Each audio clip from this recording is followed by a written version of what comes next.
आज की वीडियो में हम विनिर्माण उद्योग अध्ययन 6 के वन लाइनर को समझेंगे। यह वन लाइनर कक्षा 10वीं के विद्यार्थियों के लिए लाभदायक है। कक्षा 10वीं में जो विद्यार्थी इस बार परीक्षा दे रहे हैं उनके लिए यह वन लाइनर तैयार किया गया है। उसकी जो कथन है, उनकी जो बातें हैं, उनको हम समझेंगे। तो पहला कथन दिया है, कच्चे पदार्थ को मूल्यवान उत्पाद में परिवर्तित करना विनिर्माण कहलाता है। एक नंबर में पूछा जा सकता है कि विनिर्माण क्या है। तो कच्चे पदार्थ को मूल्यवान उत्पाद में परिवर्तित करना विनिर्माण कहलाता है। उद्योग देश की आर्थिक उन्नति का मापन है। देश की आर्थिक उन्नति का मापन कैसे उद्योगों से होता है, तो यहाँ पर लिखा है, उद्योग देश की आर्थिक उन्नति का मापन है। कृषि तथा उद्योग एक दूसरे के पूरक हैं। यानी जो कृषि में वस्तुएं उत्पादित होती हैं वो कहाँ चली जाती हैं? उद्योग में। उद्योग में जो उत्पादन होता है वो कृषि को प्राप्त हो जाता है कई मामलों में। तो यहाँ पर हम कहेंगे कृषि और उद्योग एक दूसरे के पूरक हैं। एक दूसरे की जरूरत की वस्तुएं यह एक दूसरे को प्रदान करते हैं। चीनी उद्योग में भारत का विश्व में दूसरा स्थान है। अब हम बात करते हैं कृषि आधारित उद्योग कौन कौन से हैं उनकी। तो कृषि आधारित उद्योग कौन कौन से हैं? जैसे सूती वस्त्र है, पटसन है, रेशम है, चीनी है, चाय और कॉफी आदि, यह सभी कृषि आधारित उद्योग हैं। जबकि खनिज आधारित उद्योग कौन कौन से हैं? लोहे इस्पात, पेट्रो रसायन, सीमेंट, मशीन, औजार आदि खनिज आधारित उद्योग हैं। स्वामित्व के आधार पर उद्योगों को कितने भागों में बांटा गया? 4 भागों में बांटा गया। सार्वजनिक क्षेत्र, निजी क्षेत्र, संयुक्त क्षेत्र और सहकारी क्षेत्र। इनके उदाहरण देख लेते हैं। सार्वजनिक क्षेत्र के उदाहरण है जैसे Bharat heavy electrical limited BHEL, steel steel authority of India limited cell.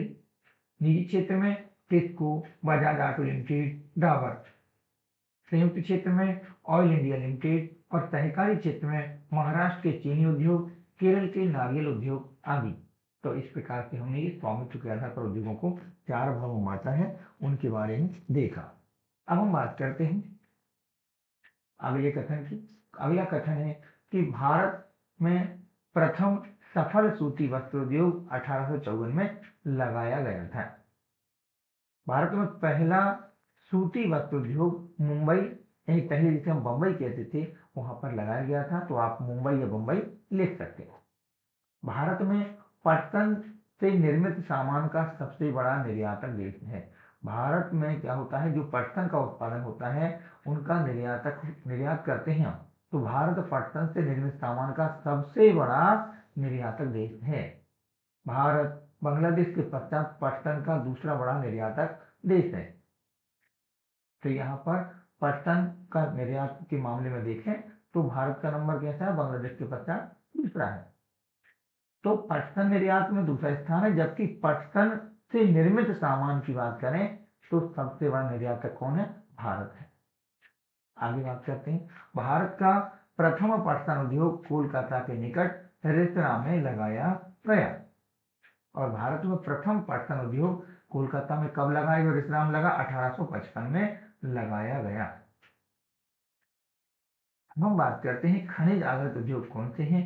तो वे उद्योग जो खनिज व धातुओं को कच्चे माल के रूप में प्रयोग करते हैं खनिज आधारित उद्योग कहलाते हैं। एक बार फिर पढ़ लेते हैं कि वे उद्योग जो खनिज व धातुओं को कच्चे माल के रूप में प्रयोग में लाते हैं, प्रयोग करते हैं, वह खनिज आधारित उद्योग कहलाते हैं। इस्पात को कठोर बनाने के लिए इसमें मैग्नीज मिलाया जाता है।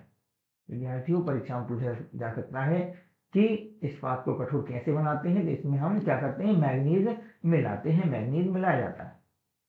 भारत में छोटा नागपुर के पठार में अधिकांश लोहे तथा इस्पात उद्योग स्थापित हैं। भारत में एल्युमिनियम प्रगलन धातु शोधन उद्योग हैं। भारत में एल्युमिनियम प्रगलन धातु शोधन उद्योग हैं। एल्युमिनियम में बॉक्साइट को कच्चे पदार्थ के रूप में प्रयोग किया जाता है। एल्युमिनियम धातु जो बनाई जाती है उसमें बॉक्साइट को कच्चे पदार्थ के रूप में प्रयोग किया जाता है। अगला कथन है, भारत में रसायन उद्योग एशिया का तीसरा बड़ा उद्योग है। रसायन के मामले में एशिया का तीसरा बड़ा उद्योग भारत में है। भारत रसायन उद्योग में विश्व में 12वें स्थान पर है। भारत रसायन उद्योग में विश्व में कितने नंबर पर? 12वें स्थान पर है। डीएपी एक उर्वरक उद्योग है जो खेतों में डाला जाता है। रसायन उद्योग की भागीदारी सकल घरेलू उत्पाद में 3% है। सकल घरेलू उत्पाद जिसे हम कहते हैं जीडीपी, ग्रॉस डोमेस्टिक प्रोडक्ट। तो रसायन उद्योग की भागीदारी जीडीपी यानी कि सकल घरेलू उत्पाद में कितनी है? 3% है। अगला कथन है गुजरात, तमिलनाडु, उत्तर प्रदेश, पंजाब और केरल राज्य कुल उर्वरक उत्पादन का 50% उत्पादन करते हैं। एक बार आप फिर सुन लीजिए कि उर्वरक उत्पादन में 50% उत्पादन करने वाले राज्य कौन से हैं? गुजरात, तमिलनाडु, उत्तर प्रदेश, पंजाब और केरल राज्य। जितना भी उर्वरक उत्पादन होता है उनमें से भारत में जितना उत्पादन हो रहा है उसका 50% उत्पादन यही राज्य करते हैं। आगे बात करते हैं चूना पत्थर, सिलिका और जिप्सम को सीमेंट उद्योग में कच्चे माल के रूप में उपयोग किया जाता है।